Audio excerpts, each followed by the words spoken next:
Just like that, another season of the Gilded Age has come to an end. And it's a darn good thing that the HBO drama has already scored a renewal, because Sunday's episode left us on a heartbreaking cliffhanger. Hello everyone, welcome to my channel. Please subscribe and keep watching for more details. Picking up immediately where last week's jaw-dropper left off, Dr. Kirkland led a makeshift medical team in scrambling to save George's life. He survived getting shot, but his brush with death left him a changed man, and a man looking to make some changes in his life. More on that later. Elsewhere in the finale, Marion and Larry reconciled their differences and resumed their engagement. Oscar floated the idea of a mutually beneficial marriage to Enid, who agreed to discuss the matter further. A much-needed surprise helped Agnes accept the new power dynamics in the Van Ryn household. Jack romanced the heck out of Bridget. Gladys revealed that she and the Duke are expecting. The ladies supported Aurora at Mrs. Astor's party, where the hostess also publicly accepted her own daughter, and William defied his mother's wishes by proposing to Peggy. Very smoothly, we might add.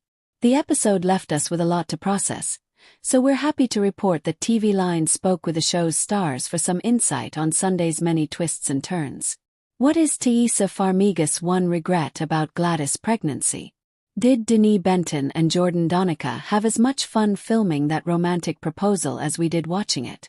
And why does Morgan Spector think that George and Bertha's marital crisis might actually be a good thing? All those questions and more are answered below. Peggy and William are engaged. One of the many bright spots of the finale came when William surprised Peggy at a black ball with one of the smoothest TV proposals we've ever seen. And of course she said yes. We shot that over 3 20-hour days, and when director Sally Richardson Whitfield showed me the playback on set, when Peggy turns around in slow motion, I just burst into tears. Denise Benton tells TV Line. One of the biggest dreams that co-executive producer Dr. Erica Armstrong Dunbar and I had was getting there to be a black ball in the show. We've been talking about it since 2019. So for all of it to culminate in Peggy getting this moment of being chosen in all of her beauty and vulnerability, and the way it was shot, it's just a feast.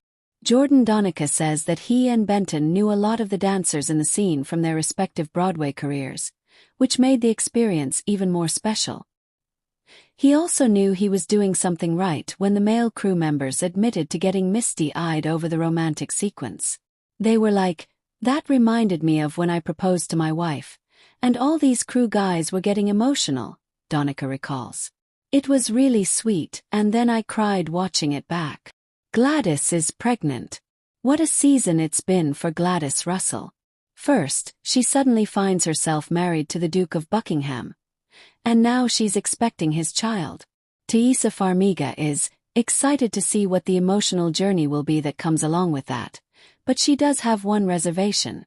"I wish there was a tiny bit more time between Gladys being a maiden who needs a husband, to having freedom, then immediately having a child," Farmiga tells TV Line.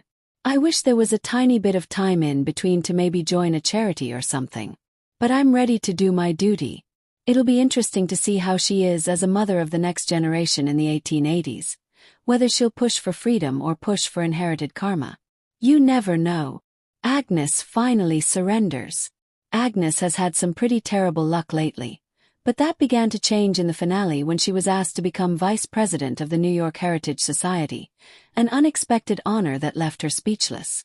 And this good fortune clearly put Agnes in a better mood, because she finally declared, in front of God and Bannister, that Ada is running the household, and should therefore sit at the head of the dinner table, even shooting her sister a cheeky little wink.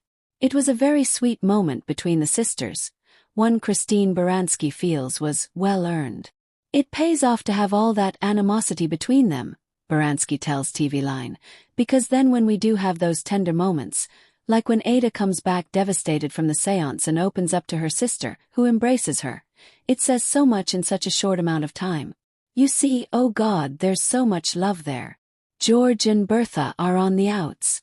While things are going swimmingly between Larry and Marion, Peggy and William, and even Gladys and the Duke, another Gilded Age couple is headed for a rough patch. Actually, they're not headed for one. They're already there. You see, getting shot has caused George to re-examine his life, and as he told Bertha at the end of the finale, He doesn't like everything he sees. Specifically, he can no longer allow Bertha to use their children as unwilling pieces in her endless game of societal chess.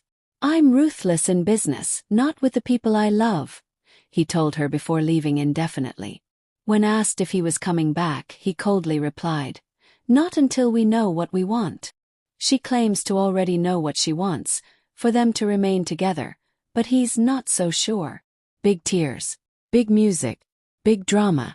And while no one wants to see the show's central couple part ways, their portrayers are actually excited for what season 4 might bring for the Russells. Because we know how good this couple can be together, it would be really fascinating to see them spend a season figuring out how to get back to each other, Morgan Spector tells TV Line. Carrie Coon, meanwhile, isn't too worried about Bertha's marriage, promising TV Line that she's not going to give up.